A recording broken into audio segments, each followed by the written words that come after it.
आपका स्वागत है। आज की प्रमुख खबर इस प्रकार से है। भोपाल की हमीदिया हॉस्पिटल से कोरोना से लड़ने की अमृत दवाई चोरी हुई। देश के कोरोना के लगातार बढ़ते मामलों के बीच महामारी से लड़ने के लिए कारगर माने जा रहे रेमडेसिविर इंजेक्शन की मांग बेहद बढ़ गई है। कई जगहों से अब इसके चोरी होने की खबरें भी सामने आ रही हैं। नया मामला भोपाल का है, जहां के हमीदिया अस्पताल से रेमडेसिविर चोरी हो गए हैं। राजधानी भोपाल के हमीदिया अस्पताल से रेमडेसिविर चोरी की घटना हुई है। शुरुआती जांच में करीब 816 रेमडेसिविर इंजेक्शन चोरी होने का अंदेशा जताया गया है। भोपाल में कुछ ही दिन पहले ही रेमडेसिविर इंजेक्शन का नया स्टॉक आया था। कोहेफिजा पुलिस मामले की जांच में जुटी हुई है। चोरी की घटना सामने आने के बाद मौके पर मंत्री विश्वास सारंग और डीआईजी इरशाद वली भी पहुंच गए हैं। मध्य प्रदेश में रेमडेसिविर इंजेक्शन की चोरी का यह पहला मामला है। मंत्री विश्वास सारंग का कहना है कि चोरी का मामला बेहद गंभीर है। इसकी पुनरावृत्ति न हो, इसलिए इसकी जांच करने की आवश्यकता है। जल्द सुलझा लेंगे केसर डेग। चोरी की घटना पर डीआईजी इरशाद वली ने अजय न्यूज से बात करते हुए बताया कि चोरी की धाराओं के तहत एफआईआर दर्ज की जाएगी। जहां से इंजेक्शन चोरी हुए हैं वहां सीसीटीवी भी अभी तक तो नहीं दिखे हैं, लेकिन हम लोग जल्द ही केस को सुलझा लेंगे। देश भर में रेमडेसिविर इंजेक्शन की मांग काफी बढ़ गई है। हालांकि कई जगहों पर रेमडेसिविर इंजेक्शन को लेकर कालाबाजारी की खबरें आ रही हैं। हालांकि प्रशासन इसको लेकर अलर्ट है और स्वास्थ्य मंत्रालय ने कालाबाजारी के लिए दोषियों को सख्त सजा दिए जाने की बात कही है। पिछले दिनों उत्तर प्रदेश की स्पेशल टास्क फोर्स एसटीएफ ने कानपुर के किदवई नगर से 3 लोगों को गिरफ्तार किया। ये लोग कोरोना मरीजों के इलाज में इस्तेमाल होने वाले रेमडेसिविर इंजेक्शन की तस्करी किया करते थे। मुखबिर की सूचना पर इन तीनों को गिरफ्तार किया गया। एसटीएफ ने इनके पास से 250 से ज्यादा रेमडेसिविर इंजेक्शन भी बरामद। भोपाल कोरोना के बीच मचे हाहाकार के बीच मध्य प्रदेश की राजधानी से बड़ी खबर आई है।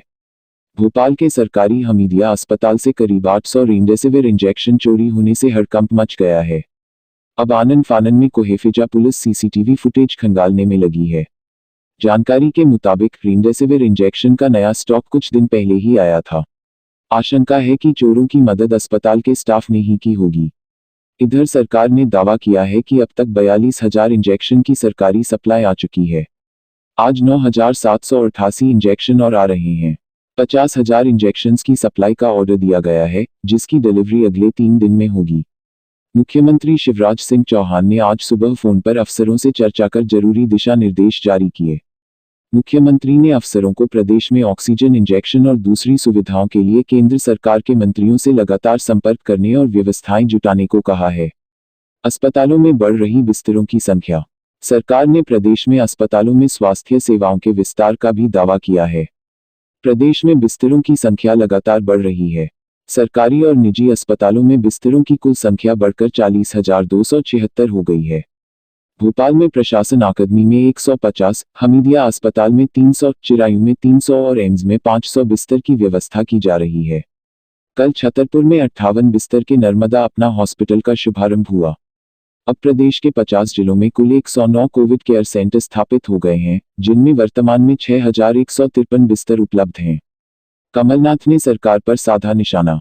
प्रदेश में कोरोना संक्रमण के बढ़ते आंकड़ों को लेकर पूर्व मुख्यमंत्री कमलनाथ ने ट्वीट पर सरकार पर साधा निशाना साधा है। कमलनाथ ने ट्वीट कर कहा है कि कोरोना संक्रमण के मरीज लगातार बढ़ रहे हैं।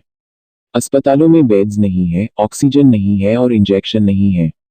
उन्होंने सरकार से युद्ध स्तर पर गंभीर प्रयास करने की जरूरत बताई है।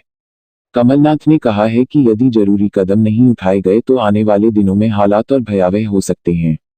एमपी के जबलपुर में 20,000 रुपए में बिक रहा एक रेमडेसिविर इंजेक्शन, 3 युवक गिरफ्तार। भोपाल से इंजेक्शन खरीदने आए ग्राहक। एमपी में बिगड़े जा रहे हालात। भोपाल में हो रही प्रतिदिन 10 से 15 मौत। जबलपुर, इंदौर में भी संक्रमण का कहर। मध्य प्रदेश की राजधानी भोपाल के सबसे बड़े सरकारी अस्पताल हमीदिया हॉस्पिटल से कोरोना संक्रमित मरीजों के लिए सबसे कारगर रेमडेसिविर इंजेक्शन चोरी होने का मामला सामने आया है। यह प्रदेश का पहला मामला है जब इंजेक्शन की चोरी हुई है। खबर है कि हमीदिया अस्पताल से 850 रेमडेसिविर इंजेक्शन चोरी हो गए हैं, जो आज ही मरीजों को लगाए जाने थे। हमीदिया अस्पताल को जिला प्रशासन ने कल ही यह इंजेक्शन मरीजों की मांग पर उपलब्ध करवा दिए थे, जो आज चोरी हो गए हैं। चोरी की घटना प्रकाश में आने के बाद अस्पताल प्रशासन और जिला प्रशासन के अधिकारी मामले की जांच में जुट गए हैं। वहीं घटना की सूचना के ही भोपाल के कोहेफिजा थाने की पुलिस भी हमीदिया अस्पताल पहुंची और सीसीटीवी फुटेज खंगालकर चोर का पता लगा रही है। आपको बता कुछ ही दिन पहले ही प्रदेश में 9,247 रेमडेसिविर इंजेक्शन इंदौर आए थे और फिर लगभग 2,000 इंजेक्शन भोपाल भेजे गए थे, जिसमें से 850 इंजेक्शन चोरी हो गए हैं। संभावना जताई जा रही है अस्पताल प्रबंधन या स्टाफ से कोई व्यक्ति ऐसा हो सकता है जो इन चोरों के साथ मिला हो, क्योंकि इस समय बाजार में रेमडेसिविर इंजेक्शन की मांग अधिक है। इसकी जमकर कालाबाजारी हो रही है। बिना अस्पताल के इतनी बड़ी चोरी होने नामुमकिन है। अभी तक रेमडेसिविर इंजेक्शन मिल नहीं रहे थे, इनकी कालाबाजारी हो रही थी। अब खबर आ रही है कि हमीदिया अस्पताल से 800 से ज्यादा रेमडेसिविर इंजेक्शन चोरी हो गए हैं, जिनकी भी अंततः कालाबाजारी होगी। जहां एक और लोग अस्पताल दर अस्पताल रेमडेसिविर इंजेक्शन के लिए भटक रहे हैं। ऐसी परिस्थितियों में इन इंजेक्शनों का चोरी होना गंभीर विषय है। भोपाल के प्रतिष्ठित अस्पताल हमीदिया में यह घटना होना सरकार की व्यवस्थाओं की पोल खोलता है। आज तो इस दवाई क्या इसलिए पोल खुल गया था क्योंकि उसकी जरूरत थी। ऐसी कितनी दवाई हैं जो हमीदिया हॉस्पिटल चोरी हुआ करें होगी, इसको भी देखने योग होगी, क्योंकि आज किस दवाई की जरूरत थी इसलिए पोल खुल गई। नहीं तो ऐसी कितनी दवाइयां हैं जो मरीजों को ना लगाकर खुले बाजार में काली बाजारी किया करते होंगे। आप सबको हमारी खबर पसंद आए तो लाइक एंड शेयर जरूर करें, हो सके तो चैनल को सब्सक्राइब जरूर करें। अजय न्यूज मध्य प्रदेश छत्तीसगढ़ को बहुत प्रिलिमिनरी इन्वेस्टिगेशन है ना। अभी कुछ भी किसी निष्कर्ष पे पहुंचना या किसी तरह की टिप्पणी करना जो है वो इन्वेस्टिगेशन को बाधित करने जैसा होगा। ग्रिल काट के अंदर गए विंडो के, एक पर्टिकुलर ग्रिल का कटा हुआ है, अब उसको काट के अंदर गए या बाहर गए ये विवेचना का विषय है। देश का पहला मामला है, देश का पहला मामला ये आपको पता होगा, मुझे नहीं पता। हम लोग अपने यहाँ के केसेस को टोटल जो वाल्स जो है अराउंड 800 होंगे। बेहतरीन खबरों के लिए अजय न्यूज़ को देखते रहें।